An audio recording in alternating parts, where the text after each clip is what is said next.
I now introduce to you Ashok. Ashok Sukumaran is an artist. He's also co-founder of many initiatives, including CAMP and Padma. He's, of course, has a very interesting and multidisciplinary and multi-medium practice, along with China. So we look forward to what you're going to be saying, Ashok. Thank you. Thanks, everyone. It's nice to see everyone here in Bombay. It's good for us. I wanted to bring back a little bit of the tension in two of the early in the keynotes, and maybe we have a quick couple of responses to each of them. To Bernd, I really hear the problem of this surveillance capitalism, which hasn't come back, as part of the ecosystem.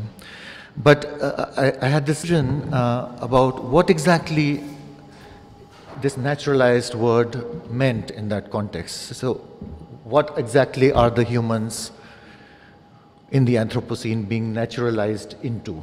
What is the matrix? Because it's not sort of nature. And then I thought it doesn't really matter for the purposes of what I'm trying to do today, because it sounds pretty bad, and maybe a bit of sort of distance from it, a denaturalization move is called for on our part.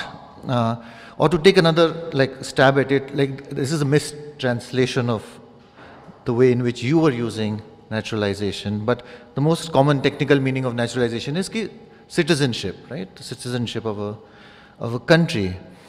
But exploitation in general doesn't need naturalization in that sense, right? All the work that migrants do in the Gulf is exploitation without naturalization in that limited sense, right? So there's a way for capital to extract this sort of partial, to separate these things. And so the question in reverse might be, why would emancipation need to be always organic, whole, and dependent on citizenship, for example, in the question of rights? So can we embrace the inadequacy? Can we invent? Can we do something else with these problems? And the second point related is to Akhil about this. It was a minor point in your thing, but it was this new cognitive generosity moment, right? And you described it as something hidden inside humans, which then is unleashed by the internet, for example. And could we think of that a little differently? And this is, I'm borrowing from Jaisal, who said this at night, of that as an emergent thing rather than a new thing, rather than a residual thing, right? Something that didn't exist before the struggles around open knowledge and all the things that we've been involved in for 10, 15 years, right? Could we give a little bit of credit to the internet and the social around it, to the sharing of music, the sharing of knowledge as a property, as a commons and so on, and not only as a pre-existing human trait? Could we see this as something genuinely new? And of course, these things have waves, but could we admit that things can genuinely change? And from here, I would say that I hear, and I'm all for, drawing from the experience of experienced people, especially those who have centuries of experience, which we have called the ones among us who are sort of indigenous. But could there be other kinds of spaces for us to invent things together or on our own in secret alliances or in undisclosed borrowings from such communities? And these are examples of things that that are contained sort of in the way we work and in the way we try to think of our relationship with this environment. So I'm trying to say that just because capital and the state didn't ask us before sort of invading and changing nature, we shouldn't assume that any change we make to nature, larger we, is for the worse, right? We are always in this mode of saying, ye mat karo. So can we imagine, how to imagine something very simply outside of that sort of duality? So the first 3 slides are to underlie the basic argument. This is pretty clear. It's from a branch of feminism. It's a really interesting manifesto. Read it in full. This is the last line of it. If nature is unjust, change nature. Here's the argument from the long struggle against Section 377, which many of you know about, in which the law governing sexual relations states or makes illegal sexual relations against the order of nature. That's in the text of the law, which includes by some accounts oral sex, for example. And this is a typical headline when there are some victories against this kind of colonial law. But of course, it's not necessary for everyone who escapes being or is no longer unnatural to go back into the box called natural. And I suspect this idea of a million or 1,000 sexes blooming, which is part of the feminist manifesto I mentioned earlier, isn't really pointing in the direction of going back towards calling yourself natural in regard to the state, right? Because it also involves many kinds of manipulations of bodies and emotions which might be seen as synthetic. Here's the argument from eco-criticism, and this is sort of important because the case study in this book, it's a book-length account of why Timothy Morton thinks that the idea of nature is getting in the way of ecological forms of culture, politics, and art. It's interesting because the case study is of literature, specifically the romantic picturesque landscape, much of it in England, and which has something to do with my next example. So now I'm going to show you quickly 2 quite small, and because of the nature of the size of this talk, 2 small sort of maps. One is of a mountain town, half forest, half not, where I grew up actually, and I lived till about 16 or so. And the other is a map about what we are calling in our group, in our sort of setting, art practices, right? And they are joined in a way by a sort of ridge, if you call a gutter in print design language, which is in the middle of what is called a spread, which is a nice word as well. So this is the environment of Shimla, a post-colonial Himalayan town. If you stand, this is an old colonial saying, if you stand on the ridge and you spit to the left, it goes into the Indus system and into the Arabian Sea. If you spit to the right, it goes down into the Giri system, into the Yamuna, and into the Bay of Bengal. This is, of course, if the rivers were flowing, which they are not. Sorry?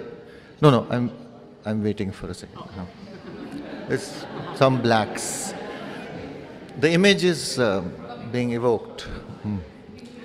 No, in our minds. When you spit to the right, when you spit to the right.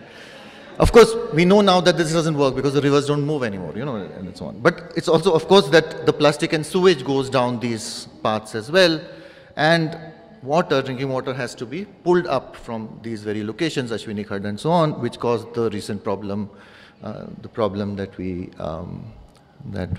know recently. But this sort of wild forest tract full of Pahadi communities that the Gurkhas and the British were fighting over for a long period, how does this sort of look like? And I'm focusing on a sort of colonial manipulation of it because it isn't a, let's say, a typical site of ecological exploitation as we've been seeing, but something that was made in the name of nature, in the name of having nice air, nice views, picturesque, and so on, right? This is the natural retreat, sanitarium, vagara, vagara. So, and to live here has this perpetual feeling of let's say, let's call it a form of alienation from the built landscape, which looks like some village in England and so on. But also this excitement, which is like a crack of the local, which is a little bit like the work, around the moon and so on. You know, it's a little bit like this. It opens out into the rest of the world, right? And so, for example, the contemporary Mall Road in Shimla is a transformation of a colonial promenade, which allowed white people only for 50, 60 years, into one of the more vibrant public spaces in the country, right? And so that's in the town. And there is an ongoing sort of horticultural experiment, excitement, failure, and so on.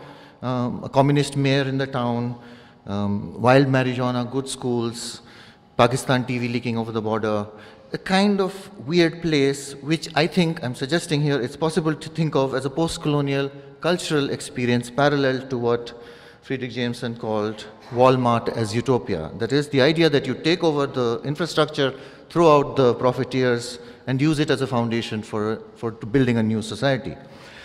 The exit of capital and the exit of the colonials has also, and what happened after that has something to do with Amar's story yesterday of hum bhi ped kaatenge, right? But I think it's a bit different and maybe better in the long run. So this is a very sketch description of some things that happened in that environment that you might say over time have become naturalized into it, into the idea of course, there is a colonial city, yevo. But I'm trying to make it more unstable and a bit more open than that. And let's see how much time I have.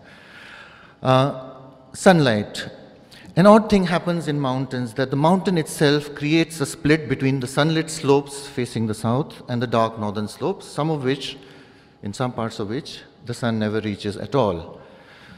Dhoop, sun-giving force in the Shimla mountains. Those who don't have it will go to others' houses or to public spaces for dhoop sekna.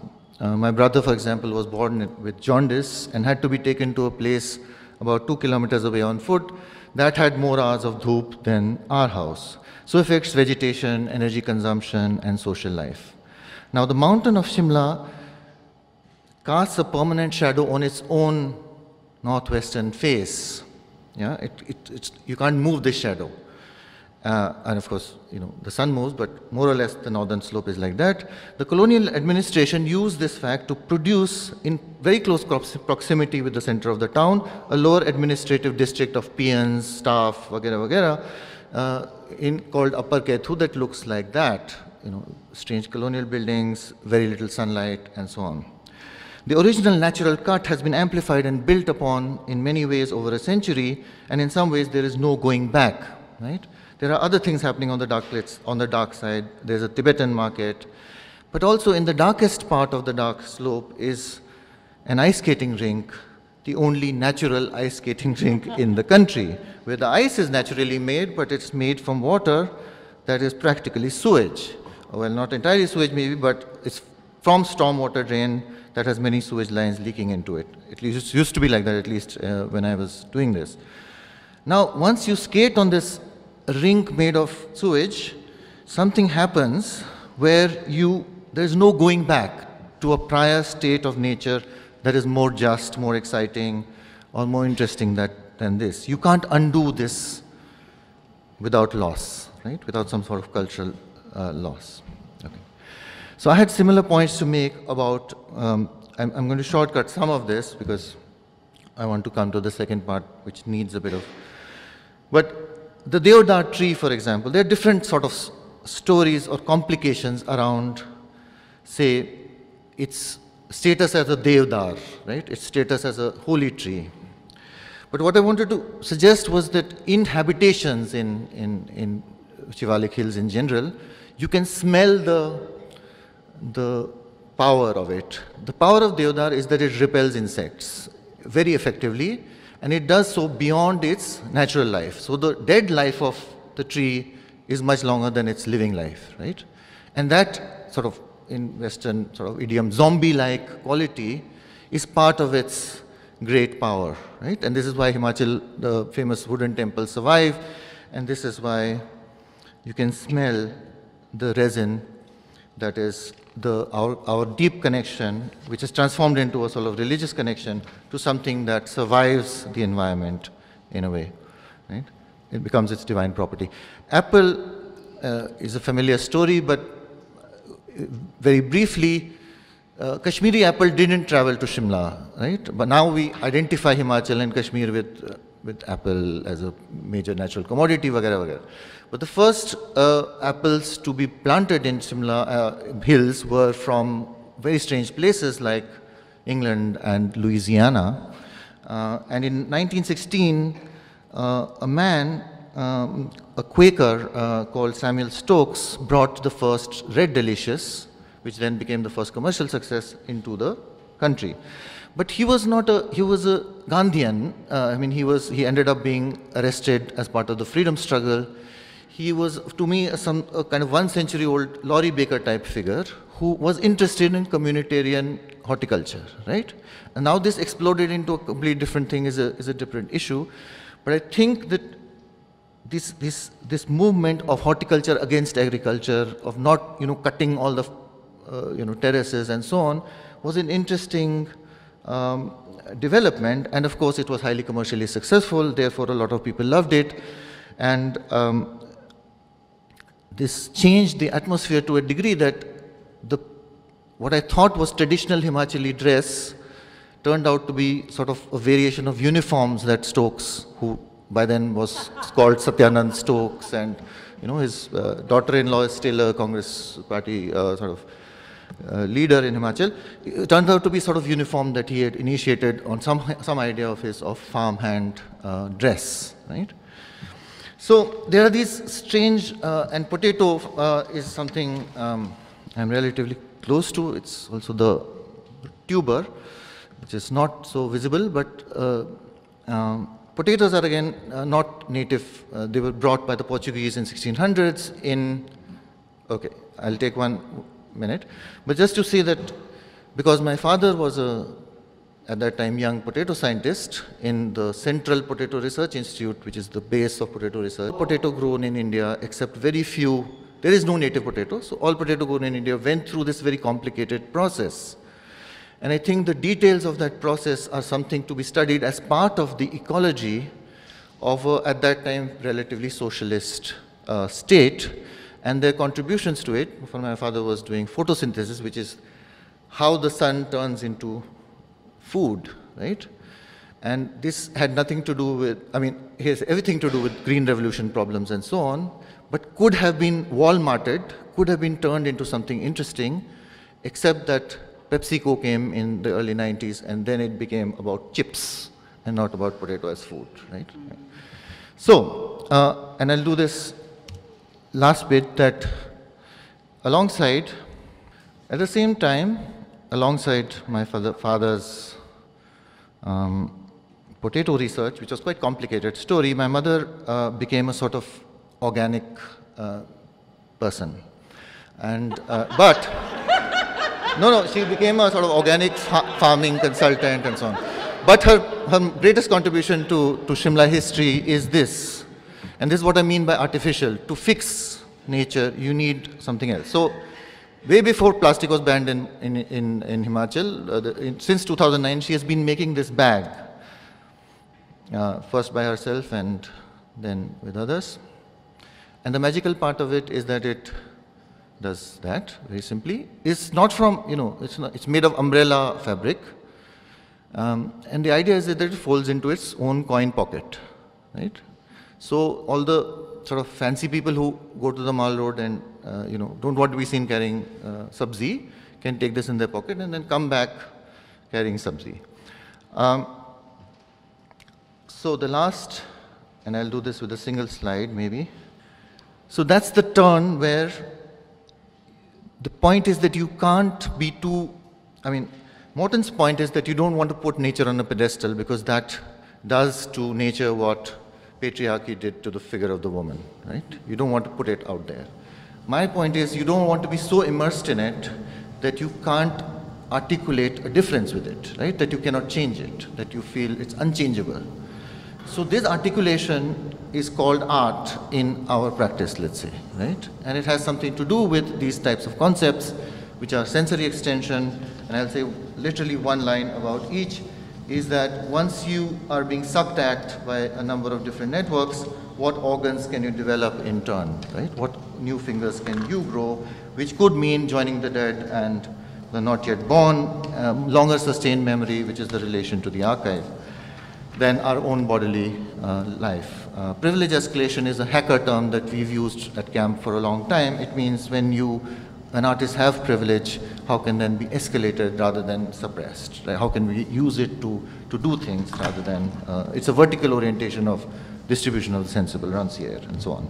Sacrifice, because sensory extension cannot be infinite, we don't have infinite resources, it has to somewhere stop. We are not all powerful, we have to choose. In our case, we chose a sort of virtuality of practice rather than a specific materiality of practice. Parasite, the greatest honor for the parasite is to be parasited in turn. The parasite is the rat who steals, but then who others steal from in the community, who steals from, let's say, capital. Okay, I'll end with that. Sorry.